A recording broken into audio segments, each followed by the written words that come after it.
Hello दोस्तों, स्वागत है आपका हमारे अपने YouTube चैनल जिसका नाम है मोटिवेशन फॉर ऑल पर, जहां पर हमारा मकसद है आपका और हमारा जीवन बहुत सारी पॉजिटिव एनर्जी से भर देना। यहाँ हम सुनेंगे कुछ अच्छी अच्छी प्रेरणादायक कहानियाँ।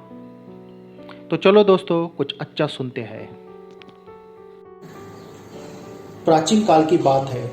मगध देश की जनता में आतंक छाया हुआ था। अंधेरे होते ही लोग घर से बाहर निकलने की हिम्मत नहीं जुटा पाते थे। कारण था डाकू उंगलीमल। उंगलीमल एक खूंखार डाकू था जो मगध देश के जंगल में रहता था। जो भी राहगीर उस जंगल से गुजरता वो उसे रास्ते में लूट लेता और मारकर उसकी एक उंगली काटकर माला के रूप में अपने गले में पहनता था। इसके कारण लोग उसे डाकू उंगलीमल कहते थे। एक दिन उस गांव में महात्मा बुद्ध आए। लोगों ने उनका खूब स्वागत सत्कार किया। महात्मा बुद्ध ने देखा कि वहां के लोगों में कुछ डर सा छाया हुआ है।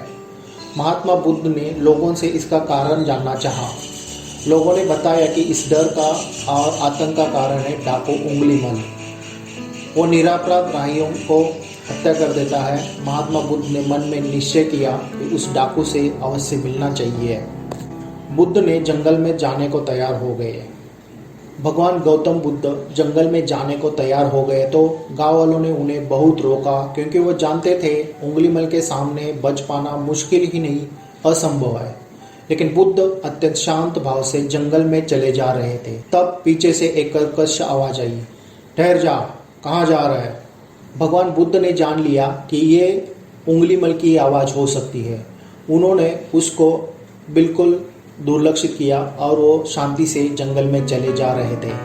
बुद्ध ऐसे ही चले जा रहे थे मानो कुछ सुना ही नहीं। पीछे से और जोर से आवाज़ आई, मैं कहता हूँ ठहर जा।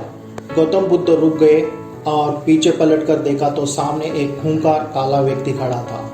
लंबा चौड़ा शरीर, बड़े हुए बाल, एकदम काला रंग, लंबे लंबे नाखून, लाल लाल आंखें, हाथ में तलवार लिए वो बुद्ध को घूर रहा था। उसके गले में उंगलियों की माला लटक रही थी। वो बहुत ही डरावना लग रहा था।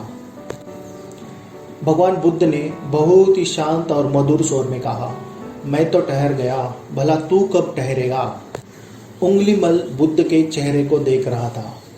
उनके चेहरे पे बिल्कुल भी भय नहीं था, जबकि जिन लोगों को वो रोक लेता था वे भय से थर थर कांपने लगते थे। उंगलीमल बोला, हे सन्यासी, क्या तुम्हें डर नहीं लग रहा है? देखो, मैंने कितने लोगों को मारकर उनकी उंगलियों की माला पहन रखी है। बुद्ध बोले, तुमसे क्या डरना? डरना तो उससे डरो जो सचमुच ताकतवर है। उंगलीमल ने जोर से कहा, हे साधु, तुम समझते हो कि मैं ताकतवर नहीं हूँ? मैं तो एक बार 10-10 लोगों के सिर काट सकता हूँ। तो भगवान बुद्ध बोले, अगर तुम सच में ताकतवर हो तो तुम्हें साबित करना पड़ेगा, मेरा एक काम करना पड़ेगा। बुद्ध बोले, यदि तुम सच में ताकतवर हो तो जाओ, उस पेड़ की 10 पत्तियां तोड़ के लेके आओ। उंगलीमल ने बोला, ये तो मैं ऐसे ही कर सकता हूँ, इसमें क्या है, मैं तो पेड़ को उखाड़ ला सकता हूँ। और वो जाके पेड़ की 10 पत्तियां लेके आ गया। अब भगवान बुद्ध ने कहा, नहीं, पेड़ को तोड़ने की जरूरत नहीं है। यदि तुम वास्तव में ताकतवर हो तो जाओ, इन पत्तियों को वापस जोड़ के आओ। उंगलीमल को क्रोध से जोर से हंसने लगा और बोला, भला कहीं टूटे हुए पत्ते भी जुड़ सकते हैं क्या? तो भगवान बुद्ध ने बहुत ही शांति से कहा, तुम जिस चीज को जोड़ नहीं सकते उसे तोड़ने का अधिकार तुम्हें दिया किसने? एक आदमी का सिर जो जोड़ नहीं सकते उसे काटने में क्या बहादुरी है? उंगलीमल अवाक रह गया। वो भगवान बुद्ध की बातों को सुनता रहा। एक अनजानी शक्ति से उसके हृदय को बदल दिया। उसे लगा सचमुच उससे भी ताकतवर कोई है और उसे आत्मग्लानि होने लगी।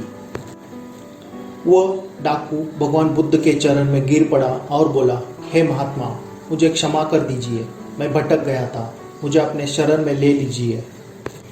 भगवान बुद्ध ने उस डाकू उंगलीमल को शरण में ले लिया और अपना शिष्य बना लिया। आगे चलकर वो भी भगवान बुद्ध के जैसे तपस्या करने लगा। उसे भी अद्भुत ज्ञान प्राप्त हुआ और वो डाकू उंगलीमल भी एक बहुत बड़ा साधु बन गया। तो दोस्तों, यह है कि प्यार से दुनिया में किसी भी चीज़ को जीता जा सकता है। दोस्तों, आशा करते हैं आज की ये कहानी आपको अच्छी लगी हो। और भी ऐसी नई नई कहानियाँ सुनने के लिए हमारे चैनल को सब्सक्राइब कीजिएगा, लाइक एंड शेयर भी कीजिएगा। Thank you very much.